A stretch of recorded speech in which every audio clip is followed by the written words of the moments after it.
Welcome, children. Today we are going to do the summary of the chapter, The Address by Marga Minko. This is from the book Snapshots, the supplementary reader. Now, first we will do about the story in short. What is the story about in short? The short story, The Address, is the poignant account of a daughter who goes in search of her mother's belonging after the war in Holland. It is written against the background of the German invasion of Holland. It deals with the fundamental human dilemma whether to cling to the memories of the past or forget it and reconcile with the present. The narrator, a young woman displaced as a result of the war, goes in search of her mother's belongings, lent to one Mrs. Dorling. When she comes across the familiar objects in unfamiliar surroundings, she loses interest in all those things. She leaves them behind in a resolve to forget them completely, to reconcile with her life as it is. The story also conveys the idea that war affects human lives terribly. The dislocated refugees rarely come back to their homes. If any one of them does come back, he finds himself a stranger in the familiar surroundings and has to go back. War affects them completely and permanently. This is what happens to the narrator. She is a rootless person now. She has lost her old home and her mother. Now she lives in a small rented room in an unfamiliar city.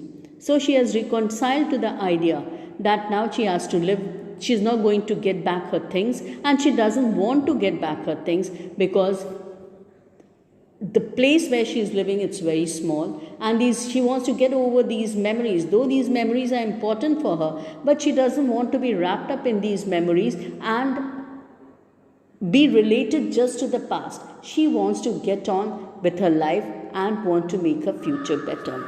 Now we come to the summary point-wise. The first is the narrator's visit to 46 Marconi Street. What is this Marconi Street? Marconi Street is the place where Mrs. Doring lives, and Mrs. Doring is the lady who took all the things from her mother's house and kept it in her own house, saying that after the war was over, she would return them back to her. So the narrator wants to go back to this place, to this Mrs. Doring, to 46 Marconi Street, to find out about the things, to see, to touch, to feel the things that belong to her mother. Okay, so during the World War II days, the narrator comes back to see Mrs. Doring at 46 Marconi Street. Mrs. Doring pretends not to recognize the narrator. The narrator recognizes her mother's green cardigan worn by Mrs. Doring. Mrs. Doring expresses surprise at the narrator's survival, that how after the war she's been able to survive, and she's surprised that how did this girl come back here, the narrator is back here. She refuses to talk to the narrator because she fears that the girl has come to ask for her mother's belongings. The narrator goes back sad and disappointed. The narrator has recognized that though in the beginning she was not very sure that Mrs. Doring is the same lady, but when she sees her wearing her mother's cardigan, she is absolutely sure that this is the lady who had come to her house to take away the things and saying that she would keep them safely. Now, thoughts of old times. The narrator thinks of her mother who had given her Mrs. Doring's address. During the war, Mrs. Doring became friendly with the narrator's mother. She asked her to keep her valuable things in her Mrs. Doring's safe custody, as she might have to leave due to the war. Mrs. Doring took away to her home silver crockery, antique plates, vases, and many other valuable things from the house of the narrator's mother. So, what was the purpose of the narrator's visit? The narrator's purpose was to bring back her mother's belonging from Mrs. Doring. Earlier, she had no interest in these things, but after the war, she decided to visit Mrs. Doring. She wanted to revive the memories of her good old days. She intended to see, touch her mother's belongings. So the first time Mrs. Doring refused to recognize her, first time Mrs. Doring did not let her come inside the house. So the urge to go and see her mother's belongings was so great that the narrator went the second time. The narrator makes a second visit. Since the first visit had been in vain, the narrator decided to visit Mrs. Doring's house again. She was ushered, and this time, as Mrs. Doring was not in the home, she was ushered inside the house by Mrs. Doring's 15-year-old daughter. The narrator felt upset on seeing her mother's things in use. They were arranged in a very disorderly manner.